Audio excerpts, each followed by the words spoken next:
Boa tarde a todos, que a paz do Mestre Jesus esteja conosco.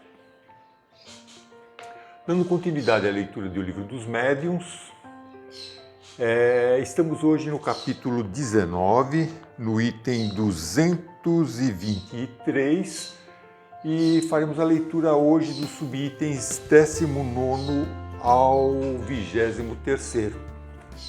Nesse capítulo, Kardec, junto dos espíritos, analisa algumas situações procurando explicar, elucidar até que ponto a capacidade intelectual reduzida ou elevada de um médium pode influir nas expressões artísticas transmitidas pelos espíritos. Então vamos lá. Um médium de inteligência bem reduzida poderia transmitir comunicações de ordem elevada? Sim, pela mesma razão que o médium pode escrever numa língua que não conhece. A mediunidade propriamente dita independe da inteligência como das qualidades morais. Na falta de melhor instrumento, o espírito pode servir-se do que tem à mão, mas é natural que para as comunicações de certa ordem, prefira o médium que lhe oferece menos obstáculos materiais. Os espíritos sempre afirmam e repetem que a mediunidade propriamente dita ela é orgânica e, portanto, independe da inteligência e da moral. Por outro lado, a inteligência e a moral do médium são importantíssimas, porque tem a ver com o que ele faz da sua mediunidade, de que forma a usa, se para o bem ou para o mal. Certo? E há ainda outra consideração. O idiota frequentemente só é idiota pela imperfeição dos seus órgãos, pois o seu espírito pode ser mais adiantado do que se pensa. Tens a prova disso por algumas evocações de idiotas mortos ou vivos. Este é um fato comprovado pela experiência, essa é a observação. Numerosas vezes evocamos espíritos de idiotas vivos que deram provas patentes de sua identidade, respondendo-nos de maneira muito sensata e até mesmo superior. Esse estado é uma punição para o espírito, que sofre com o constrangimento em que se encontra. Um médium idiota pode oferecer, pois, algumas vezes ao espírito que deseja manifestar-se, maiores recursos do que se pensa. E aí ele diz, ver a Revista Espírita de julho de 1860, artigo sobre frenologia e fisiognomonia. Nessa observação, os espíritos falam de pessoas, de médiuns idiotas. Idiota, no caso, não é nenhuma ofensa. Era a forma como eram chamados os retardados mentais no século XIX. Hoje, nenhum desses termos, idiota ou retardado mental, é mais utilizado pela Organização Mundial de Saúde. Hoje, o termo que designa um ser humano com déficit de inteligência é oligofrenia, uma palavra pouco conhecida, pouco usada por nós, né? Mas também são aceitos, por isso são aceitos os termos como portadores de necessidades especiais ou mesmo excepcionais. Dependendo do grau de debilidade mental, são chamados de oligofrênicos suaves, moderados ou profundos. Então não houve insulto, desrespeito ao usar essa palavra. Quanto ao artigo da Revista Espírita de julho de 1860, sobre frenologia e fisiognomonia, elas são hoje consideradas teorias sem comprovação científica. A frenologia alegava que a forma, as protuberâncias, as saliências do crânio seriam indicativas das faculdades e aptidões mentais de uma pessoa.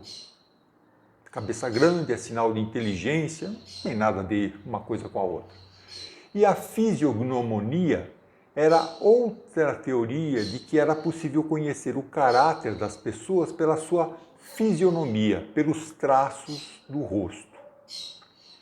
Na forma como era vista pela ciência do século XIX, o homem era simplesmente uma máquina. Seus erros ou acertos seriam sempre atribuídos à sua organização cerebral.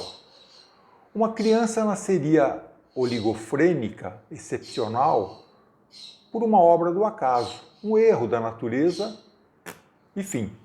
Já para o espiritismo, o espírito reencarna com um cérebro lesado por um impositivo de leis superiores e pode ficar assim aprisionado durante toda a existência. O estudo das manifestações do espírito de pessoas vivas pela evocação, como fez Kardec, lança uma grande luz sobre os fenômenos psicológicos. Isolando o espírito da matéria, fica provado que os órgãos cerebrais não são a causa da inteligência, não são a causa da consciência, não são a causa da moralidade, mas simples instrumentos, com o auxílio dos quais as faculdades da alma se manifestam com maior ou menor liberdade ou precisão. Que muitas vezes os órgãos cerebrais lesados são como abafadores que amortecem as manifestações, o que vem a explicar a maior liberdade do espírito quando desprendido da matéria. No conceito materialista, o que é um excepcional? Nada. Quando muito, é um ser humano. Conforme a doutrina espírita, é um ser dotado de razão cujo cérebro é ou está enfermo desde sua nascença.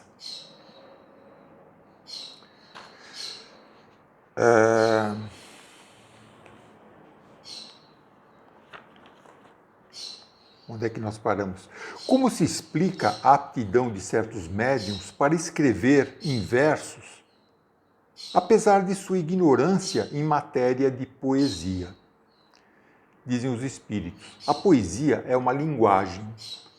Eles podem escrever em versos, como podem fazê-lo numa língua que desconhecem. Além disso, podem ter sido poetas em outra existência. Como já disse, os conhecimentos adquiridos nunca se perdem para o espírito, que deve atingir a perfeição em todas as coisas. Assim, o que eles souberam no passado lhes dá, sem que o percebam, uma facilidade que não possuem no estado habitual.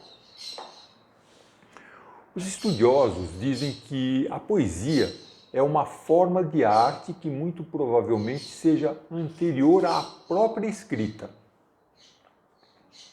Um dos conjuntos de poemas épicos mais antigos que se conhece, o Gilgamesh, teria sido escrito na antiga Mesopotâmia por volta de 27 séculos antes de Cristo. E foi esculpido em diversas placas de pedra em escrita cuneiforme. É daquele tipo dos hieroglifos egípcios. Não era uma escrita, eram hieroglifos. Cada plaquinha tinha mais de 300 versos. Pelo visto, a composição em forma poética era feita para ajudar a memorização e a transmissão oral nas sociedades pré-históricas e antigas. Vendo por esse prisma, não é de se estranhar que ainda hoje tenhamos gravado no nosso perispírito lembranças daquela forma de passar conhecimento. 21. É o mesmo caso dos que têm aptidão especial para o desenho e a música? Sim. O desenho e a música são também formas de expressão do pensamento. Os espíritos se servem dos instrumentos que lhes oferecem mais facilidades. Os espíritos superiores, habitando as dimensões do invisível, sempre estiveram interessados no progresso do planeta. A chamada arte rupestre, que é o conjunto de representações gráficas que eram feitas em cavernas, desenhos, pinturas, foram feitas há mais de 40 mil anos antes de Cristo e representavam figuras humanas, de animais, principalmente em situações cotidianas, como a caça, a refeição, o acasalamento, etc. E devem ter sido inspiradas por esses espíritos para ajudar na evolução dos homens e do orbe terrestre. Da mesma forma, isso também deve ter permanecido gravado no perispírito, não só dos médiuns, como também de todos nós. 22. A expressão do pensamento pela poesia, o desenho ou a música depende unicamente da aptidão do médium ou também do espírito comunicante. Algumas vezes do médium, outras do espírito. Os espíritos superiores possuem todas as aptidões. Os espíritos inferiores têm conhecimentos limitados. Como foi dito, os espíritos superiores possuem todas as aptidões, podendo transmitir seus conhecimentos através de diversos meios. Quanto aos médiuns, sabemos que podem ter sido poetas, artistas, músicos, etc., em outras existências, jamais tendo perdido os conhecimentos adquiridos. Isso é o que lhes permite uma facilidade que se expressa quando mediunizados e que não dispõem no estado encarnado ordinário. Por que motivo, 23, um homem dotado de grande talento numa existência não o possui na seguinte? A resposta dos espíritos não é sempre assim, pois muitas vezes ele aperfeiçoa numa existência o que começou na anterior. Mas pode acontecer que uma faculdade superior adormeça durante certo tempo para facilitar o desenvolvimento de outra. Será um germe latente que mais tarde germinará de novo, mas do qual sempre haverá alguns sinais ou pelo menos uma vaga intuição. Então, assim como os espíritos superiores, que passaram por inúmeras encarnações, durante as quais foram evoluindo até chegar ao ponto em que estão, possuindo praticamente todas as aptidões, os homens também estão nesse caminho da luz. Em cada encarnação, alguma faculdade já bem aprendida e desenvolvida torna-se adormecida, para que cada um adquira e desenvolva novas aptidões e qualidades que, por sua vez, também adormecerão quando estiverem completas. Hoje, cada um de nós está em um patamar evolutivo e é necessário que isso aconteça. Quando nos tornarmos espíritos depurados, sublimados, não mais precisando passar pela roda das encarnações, todas essas qualidades e aptidões irão se tornar despertas e teremos plena consciência de todas elas. E assim terminamos a leitura do item 223. Na próxima semana, se Deus permitir, continuaremos a leitura deste mesmo capítulo, então refletindo sobre o item 224. Que a paz de Jesus continue com todos nós, agora e sempre.